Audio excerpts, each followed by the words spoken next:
Alrighty guys, we're on to number 3 of our short stories, Mr. ADAGE. Now he's made me cry before on some of his endings, so maybe I'll cry again. Who knows? We'll find out together. Starting with short story number 1. Ah, the ticking clock. I was hoping this was going to be one of them. Yes! What happened after this? This was the happiest bad ending in the entire game. What did you do to this girl?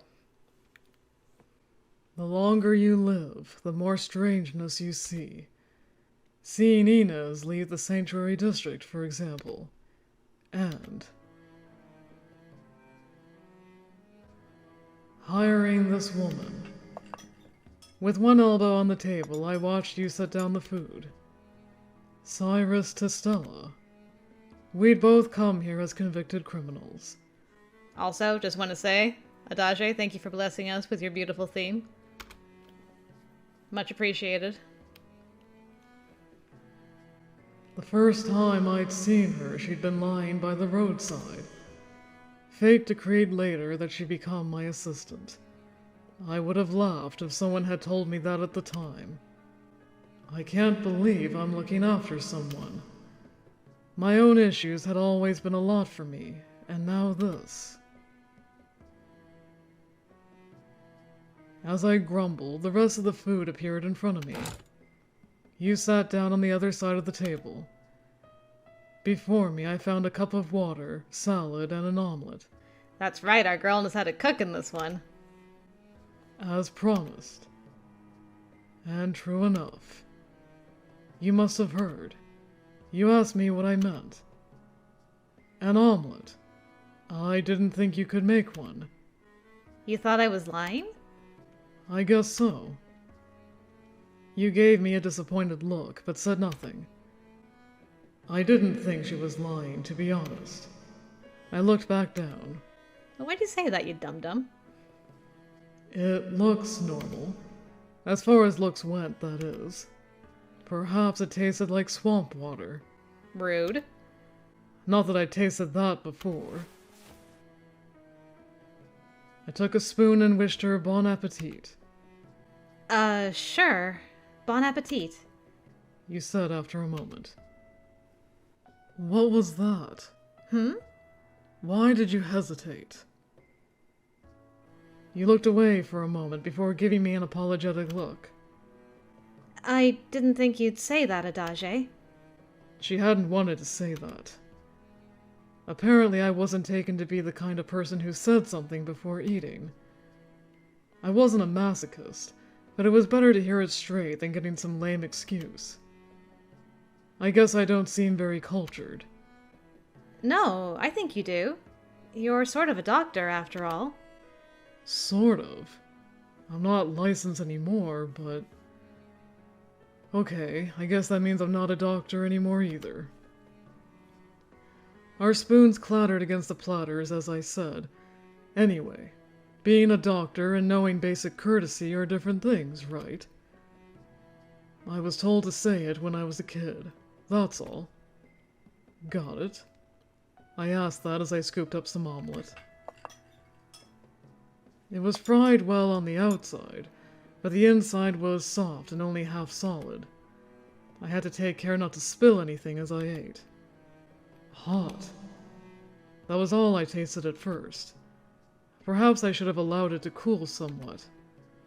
Still, I couldn't spit it out again, so I swallowed. It's hot, but delicious. He actually thinks it's good? Whoa! I mean, compared to his nutritious meals, it probably tastes fantastic. It wasn't on a professional's level, but it was very good.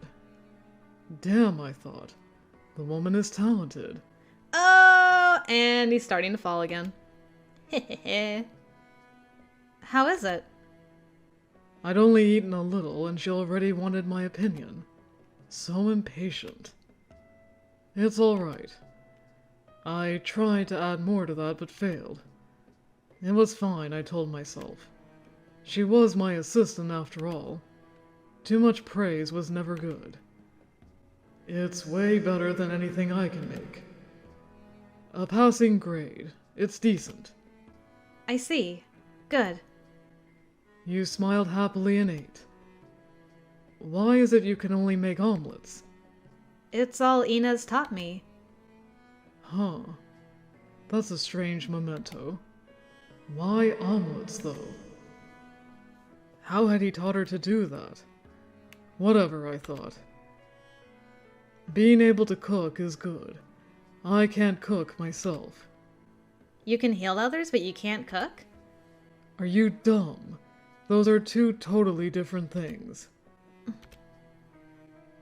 You continued to eat.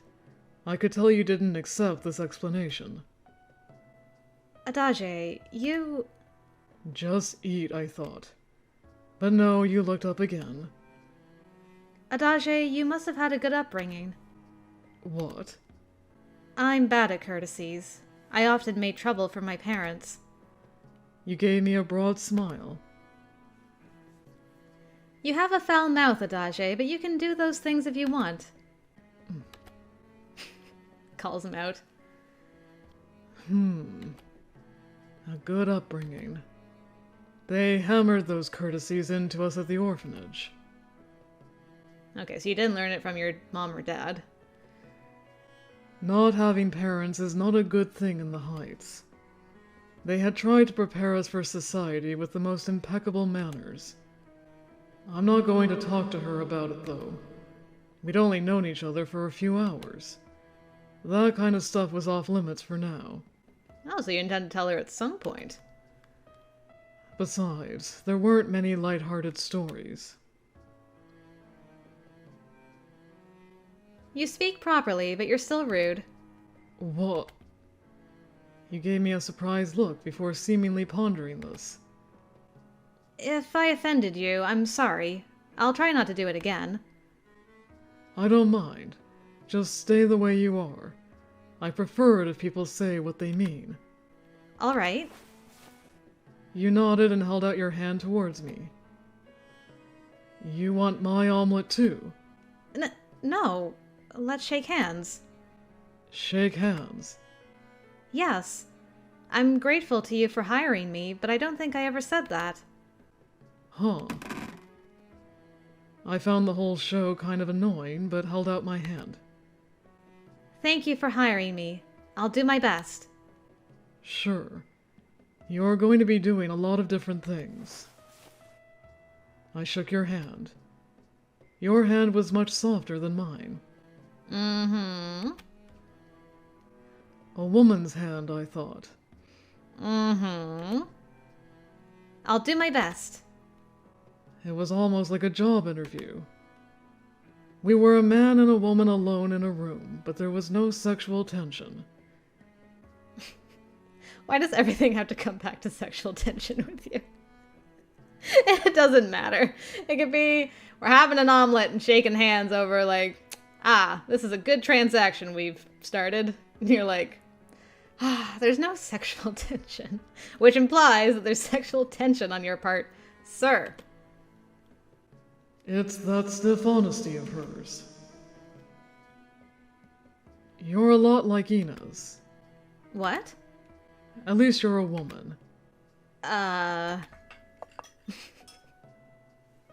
Thanks? Is that a compliment? You clearly didn't understand what I meant.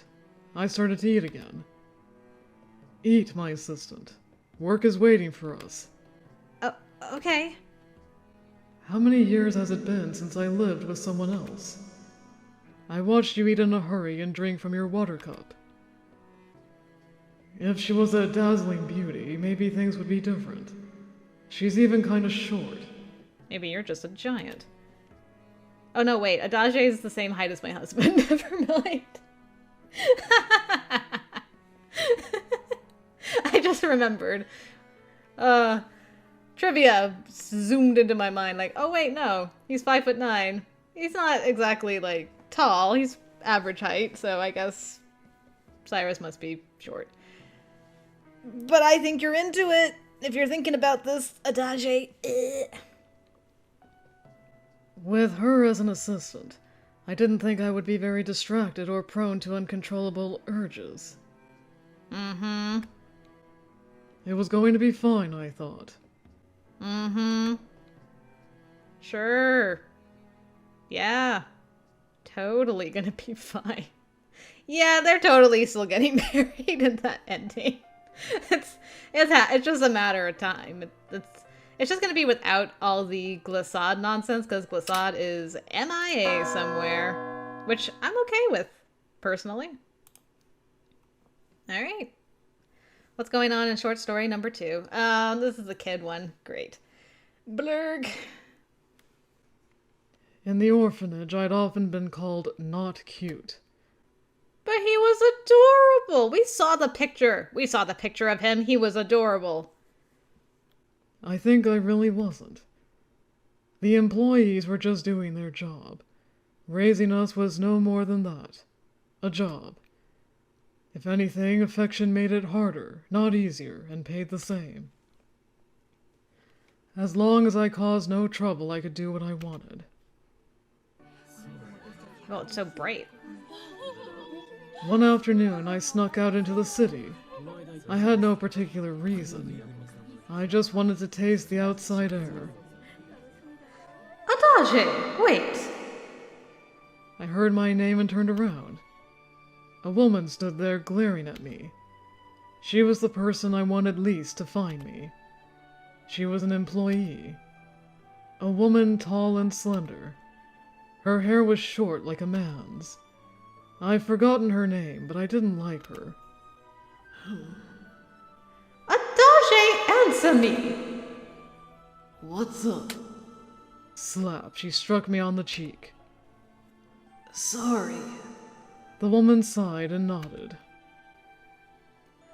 Why are you here? Did you have permission to leave? I don't.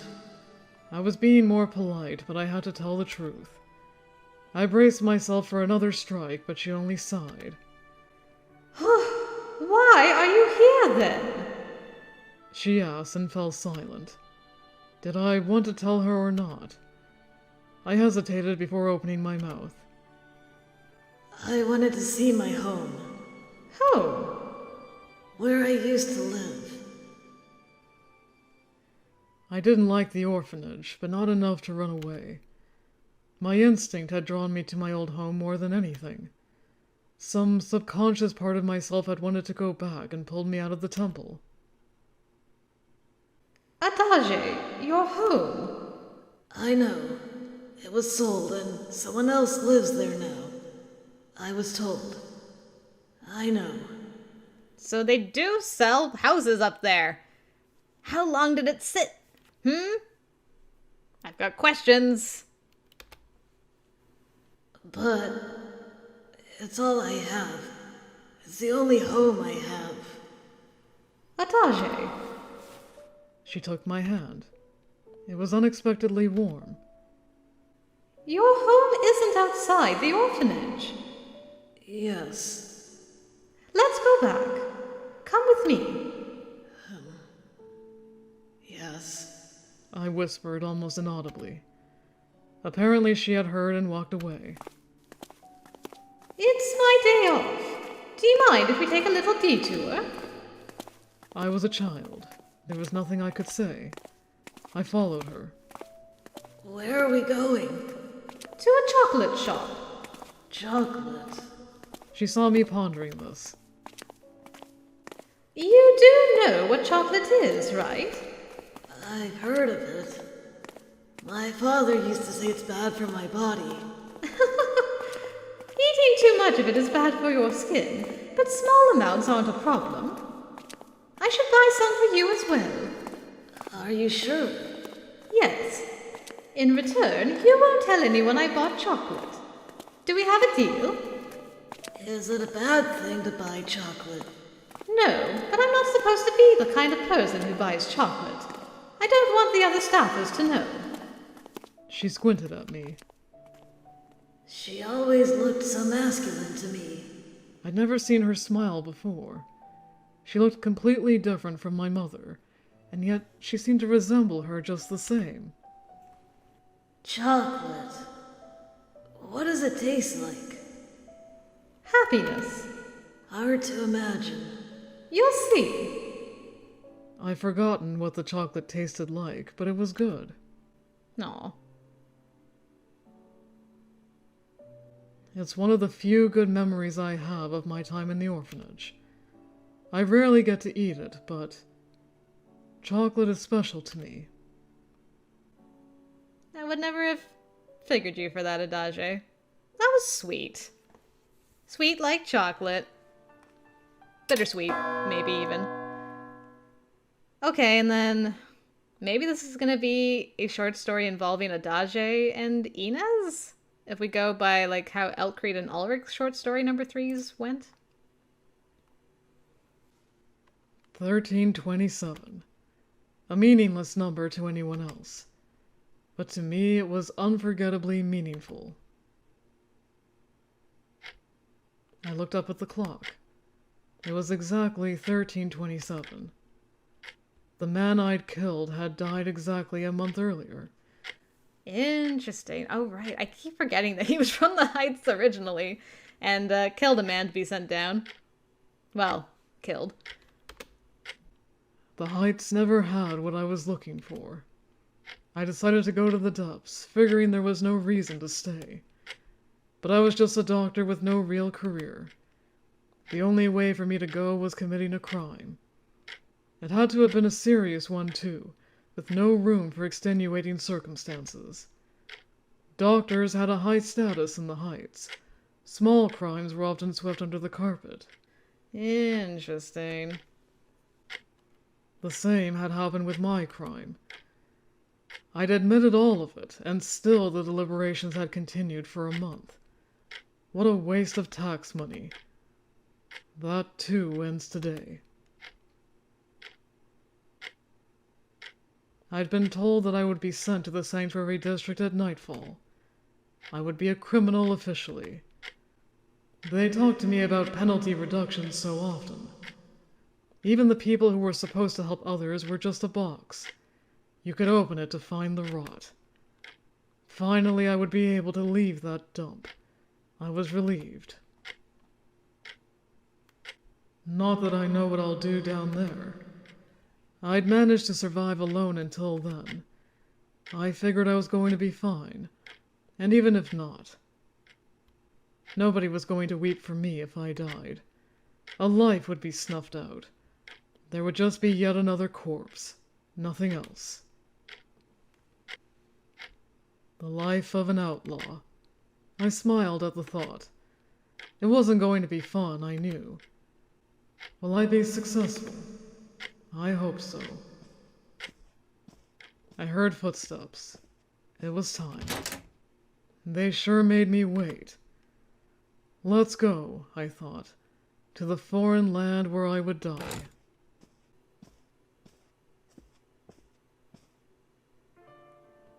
Okay. Did not involve Inez at all. Just his final ponderings from his time in the Heights. Interesting. Well, alright. I did not cry. Short story number 1 was definitely my favorite, because freaking ADAGE. That's all that needs to be said, really.